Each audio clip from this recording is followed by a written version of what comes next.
So welcome to the work of Byron Katie and self-inquiry. Self-inquiry, I discovered that when I believed my thoughts, I suffered, but when I didn't believe them, I didn't suffer. This is true for every human being. Freedom is as simple as that. I found that suffering is optional. I found a joy within me that has never disappeared, not for a single moment. That joy is in everyone. That was a quote by Byron Katie. So an introduction to the work and life of Byron Katie. If you haven't heard about Byron Katie, here is some background information about this wonderful lady.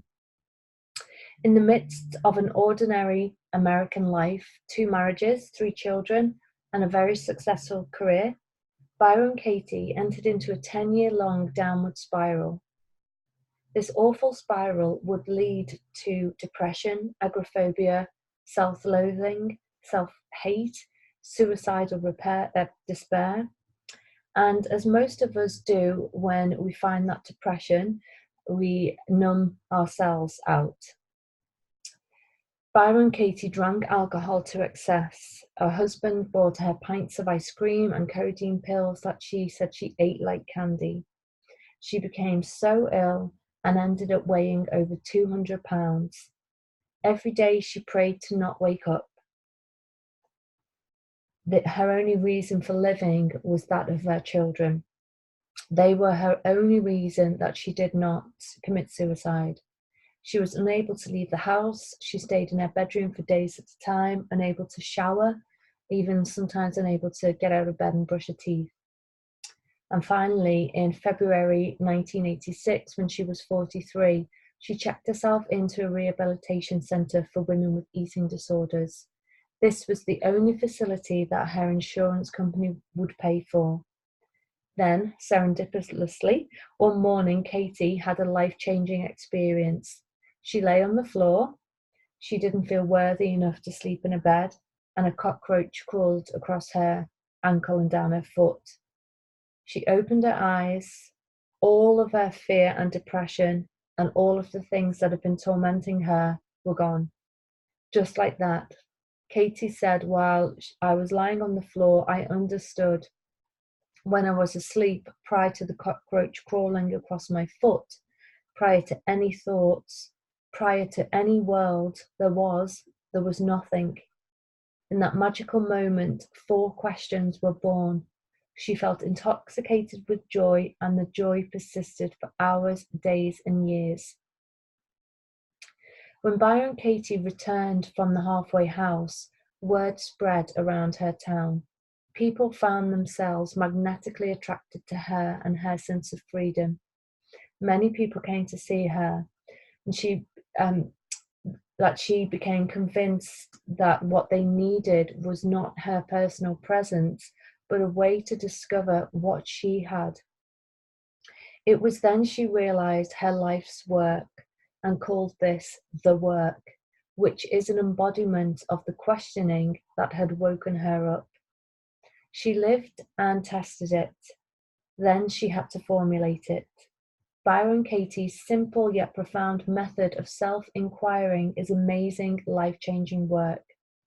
Since Byron Katie introduced the work to hundreds of thousands of people throughout the world at public events, prisons, hospitals, churches, corporations, universities, and schools. She is now the author of best-selling books, Loving What Is, I Need Your Love, Is That True? And 1,000 Names for Joy. You will find her website at www.thework.com. You will find blogs, schedules, and networks of facilitators who facilitate the work. There's lots of freebies and audio podcasts, videos, and articles you can find about Byron Katie. And there's lots of free worksheets as well that you can download. So personally, I love the work of Byron Katie, the simplicity of the 4 questions of inquiry. Self-inquiry has to be the biggest skill, gift, or attribute we have as being a human. It gives us the ability to really question our motives and what's driving them. Only when we question our motives can we see what's really going on below the surface of our mind, what's fueling our thoughts and behavior. Think of the iceberg model of the mind depicted by Sigmund Freud. We're only conscious and in control of a very small fraction of our behaviors. The rest is automatic and driven by our subconscious or unconscious mind. When in life we have challenges, and if we keep repeating what we've always done, we get the same results. Or we can do some inner inquiry, some self-inquiry, and change our behavior. So here I'll give you a short overview of the work of Byron Katie. So you can use the 4-question technique on yourself, on clients, family, friends, or anytime you need to reframe the way you're feeling. And I'll finish with a lovely quote here, again from Byron Katie.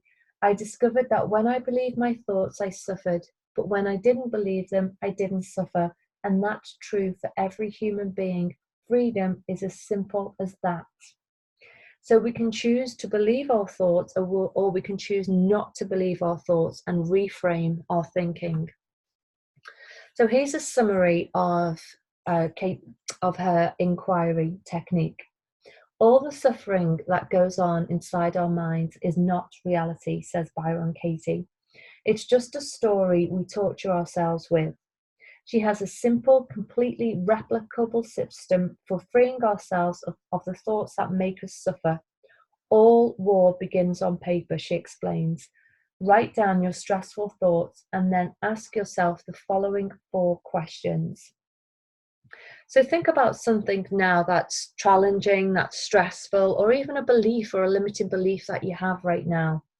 And ask yourself, is it true?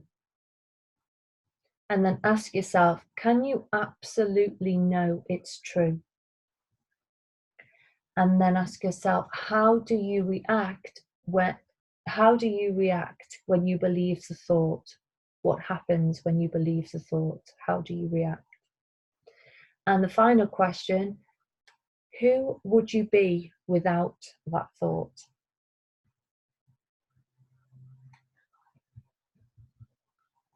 Another quick way to do inner inquiry or self-inquiry is to use the set 3-step model of inquiry. So let me summarize this for you. So the first step is story. The story is the best way to ascertain what dramas or themes are currently playing out in your client's life. You can ask your client, what is playing out in your life right now that's causing you a problem? And really listen to the story they tell about this. What archetype is attached to the problem? How does the problem feel, and what imagery do you get mentally when you think about the problem? And step 2 is the energy management, the 4 pillars. Guide your client to connect with the energy that's associated with this problem by having them visualize the problem in the mind's eye and ask them, what does it do to your physical body? Notice what it does to your physical energy, and what happens to your thoughts, and what happens to your emotions, your beliefs, and spiritual connection. And then you move on to the final stage, which is the transformational change. Help your client delve deeper. Ask them, what do they really, really want? Get them to connect with a higher version of themselves, or you might call it an ideal life or an ideal self, ideal situation, and ask them, what is it that they truly want?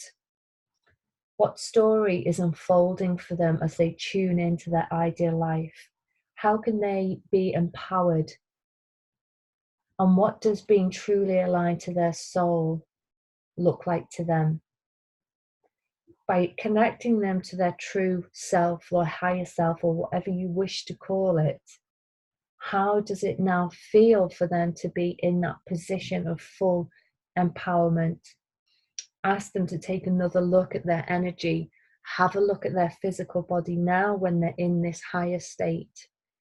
What emotions are present? What beliefs? What self-talk?